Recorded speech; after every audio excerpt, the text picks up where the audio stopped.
Yes, yes, yes. The buzz around the globe continues. Beathon 2011. I'm your host, Ian McBrady, and this segment is going to be simply outstanding. One of the reasons I wanted to show you is this T-shirt here. This is another thing that I'm involved with. I'm the creator of the Insect News Network. The Insect News Network is a deep dive into the world of cultural entomology. We take you into the world of insects beyond the creepy and the crawly, to the fun, the fascinating, the profound, and even the sublime. And on the back of this T-shirt, we have a wonderful quote by none other than Charles Darwin himself. He said one time, "I am dying by inches from having nobody to talk to about insects." So what's the solution to that? Well, we set up a 12-hour marathon to talk about insects. And my next guest is a gentleman who spent an entire career talking about insects with probably more people than anybody that I've come across. And it's not just because of his advocacy, it's his passion, his photography, and his international travels as well. Dr. Stephen Buchman is the international ambassador for the North American Pollinator Protection Campaign. So as you are making notes throughout the day about honeybee and pollinator advocacy, write down those letters, NAPPC. It's one of the most important organizations advocating on behalf of our 6- and 8-legged friends. In addition, Dr. Buchman is an adjunct professor at the University of Arizona, and he's also one of the board members of the Pollinator Partnership, which is right here in San Francisco. They're the outreach arm of the NAPPC. And Dr. Buchman and I, our relationship goes back a couple of years, and so I'm very happy to welcome you to Beathon 2011. Hi, Emmett. It's great to be here from baking hot Tucson, Arizona. Baking hot, right, yeah. The bees are happy, though, in that weather, aren't they? Oh, they are. Getting out and visiting a lot of flowers. Yeah, absolutely, absolutely. Now, we're going to take a nice deep dive into Dr. Buchman's world, and we're going to kind of do it in two parts. So the first part I want to talk about is this advocacy, the policy making, the role of NAPPC, and how citizen science can really help amplify that message. So tell us about NAPPC, Doctor. Sure. NAPC, as we call it, the North American Pollinator Protection Campaign, is a grassroots organization. It's actually one of the projects of the Pollinator Partnership, which is the 501c3 nonprofit based in San Francisco. And we have an annual meeting every year. Actually, it's in October, usually mid to late October, in Washington, D.C., where we go and spend 3 or 4 days meeting, several hundred of us, working on task forces. We try to pick tasks that are doable. For example, right now we're really excited. We're working on something called the Highways Bee Act. We're trying to get pollinator-friendly language into a new authorization of the DOT Act that concerns highways.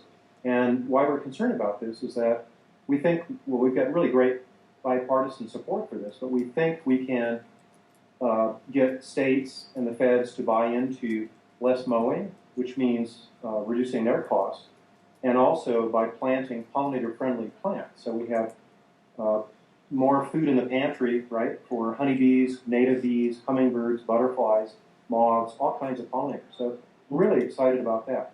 So a huge number of things that we do. We worked to fund the National Academy of Sciences study a few years ago that did the Status and Trends book, a 300-page book on the status of pollinators in Canada, U.S., and Mexico.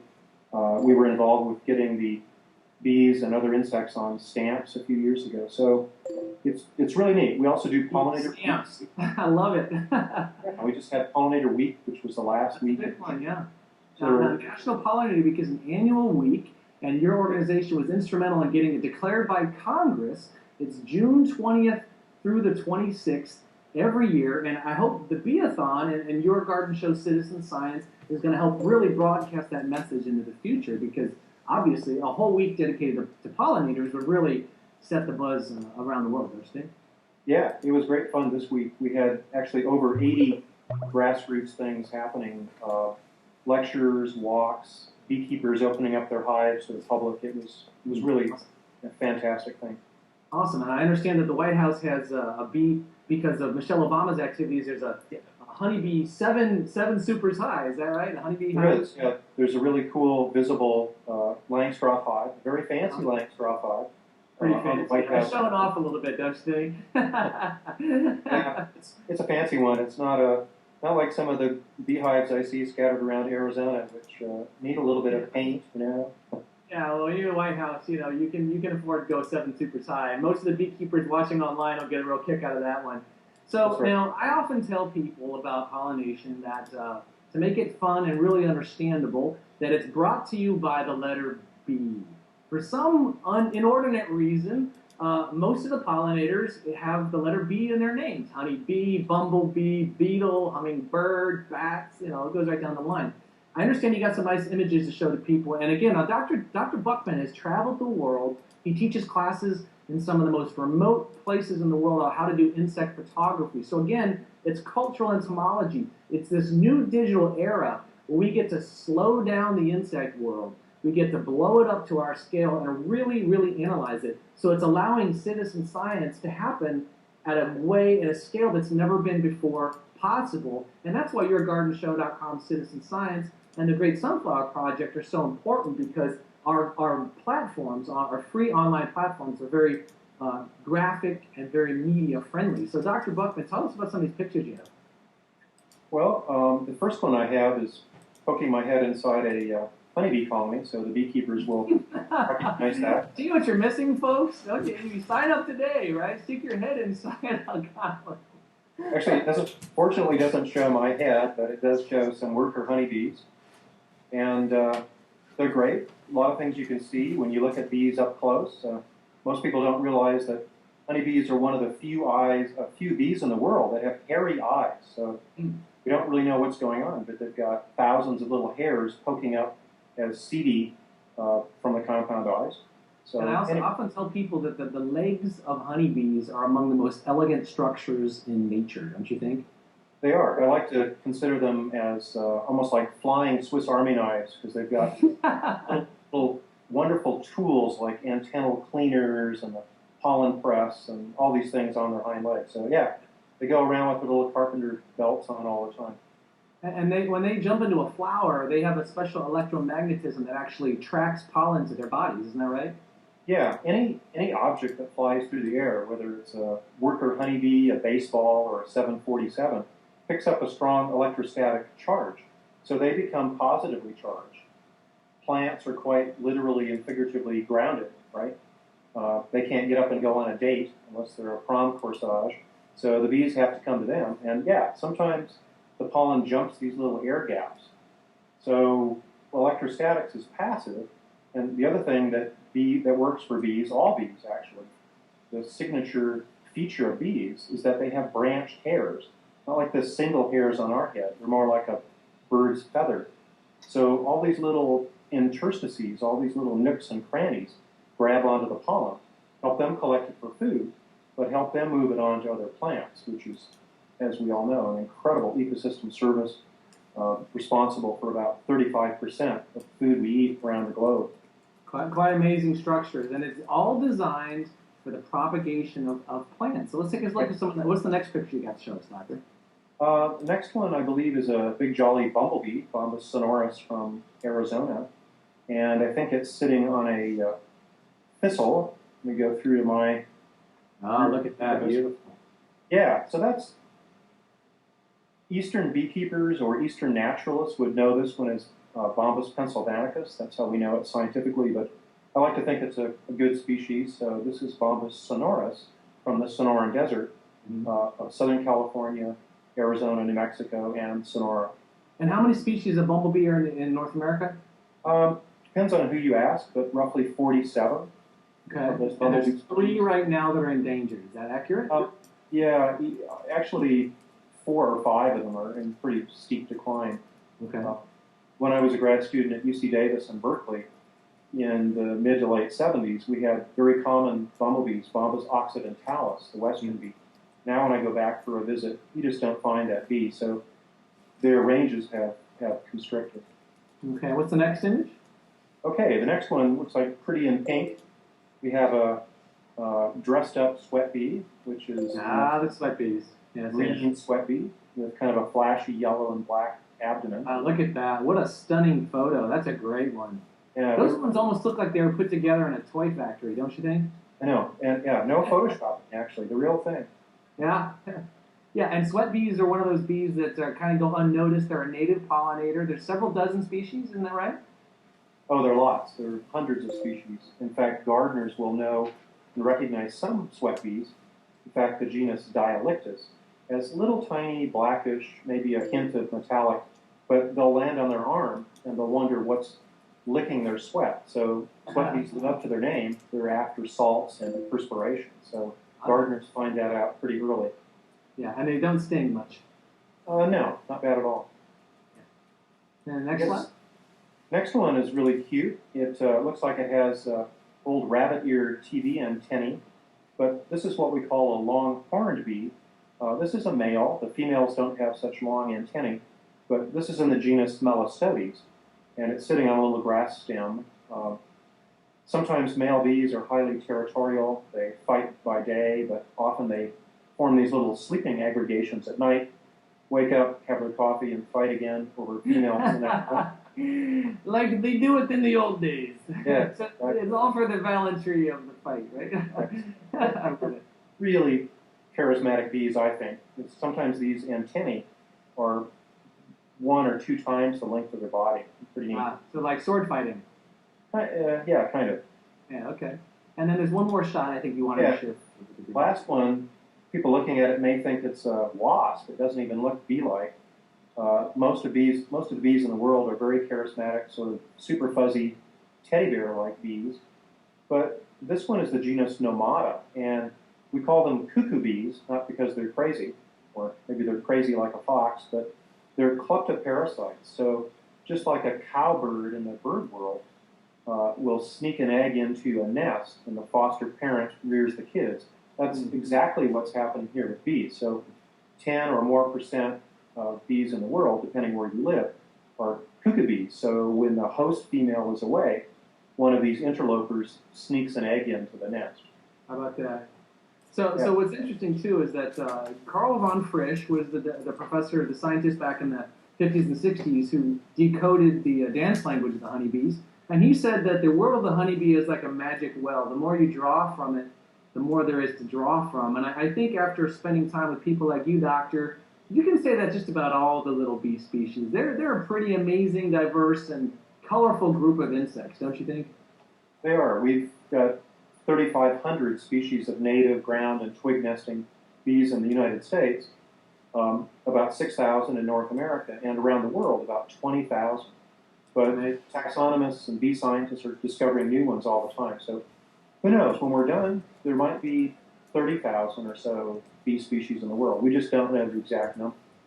I like to think of the bees and some of the other pollinators as symphony conductors, and they really keep the symphony going of life on land. And what's neat about this, I'm going to take the last few minutes of our chat to tell the world about how I got to know Dr. Buckman. I went on this sort of Indiana Jones adventure down to Mexico into the Yucatan to study a very special bee, what I consider to be the hallmark of cultural entomology in the entire world. And it has to do with what's known as the sacred Mayan honeybee. Doctor, could you tell them a little bit about Melipona beechii? Yeah, it's an incredible bee. I've worked in the Yucatan for about 20 years, and this is my vote for the tastiest honey in the world. I agree. I second that vote. Yeah, it just hits you. It's incredible. But these bees live in smaller colonies than honeybees. You might have 500, maybe in a really big colony, 1,000. About the same size, about an inch long, like a honeybee.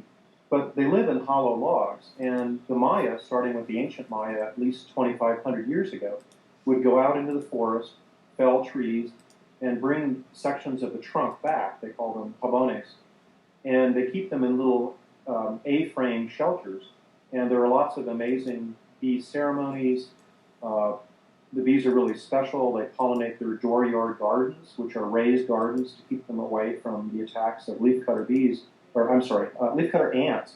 Apologies to Mark Moffat, okay, the ATA ants. Yeah. So they're incredible bees, and they're the main pollinators of the rainforest trees in that area. And they just make this exquisite honey. You can go to the vanilla ruins. Beans too, right? Don't they pollinate vanilla beans? They do. Yeah. Well, what's interesting about these M. beechii, the reason they're the pinnacle of cultural entomology too, is because they hold a revered position in the Mayan culture. And later in the broadcast, later on the Beathon in the evening hours, I'm going to get into the mythology of honeybees. That's one of my favorite topics. I've got some stunning images to show, and this is how I first connected with Dr. Buckman. I was on this trip, and I met this woman, and we were traveling together, and we started exchanging emails, and I met some of the people that Dr. Buckman had supported in the conservation of these sacred honeybees. And then I came upon the Mayan codices. Now, as you might know, the Mayans were some of the most advanced cultures in history. They were the only culture in the Western Hemisphere that had a written glyph language, and they had several thousand books that disappeared of their history, but some of them survived. One of them is called the Mayan Codex, and in this Mayan Codex, the entire 20-day cycle of how to literally worship these bees. Isn't that right, Doctor?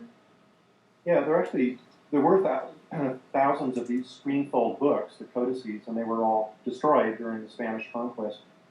By the luck of the draw, 4 of them survived. Dresden Codex, the Madrid Codex is probably the most famous. It's in Madrid, Spain, and the Anthropology Museum. But yeah, there were thousands of these glyphs that mention Amus and Cobb, the bee god, and incredible language. Only about 80% of these have been translated by ethnographers.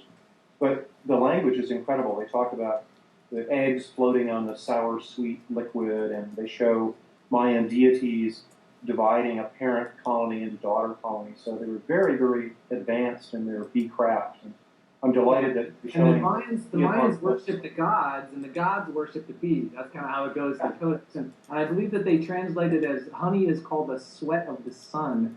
They're worshipped as some of the only solar divine creatures on planet. So really what we start to step into is this very nuanced, very profound relationship between humans and the source of their culture, the source of their vitality, and it just so happens has to do with honeybees. Stingless honeybees, no less. These bees have no stingers. We forgot to mention that. They're the most docile. Doesn't make defenseless. Yeah, they're totally defenseless. They sit at the front of the hive and they kind of look out at you, not like anything else. And so there's all these conservation problems going on with deforestation and Africanized Western bees. But the good part is we have someone like Dr. Buckman and NAPPC advocating on their behalf. So I hope we'll talk some more about that some other time. Actually, Dr. Buckman has a video that will show about these beautiful honeybees. But in the meantime, Doctor, how can people learn more about the Highway Bee Act, Pollinator Partnership, and your work with NAPPC?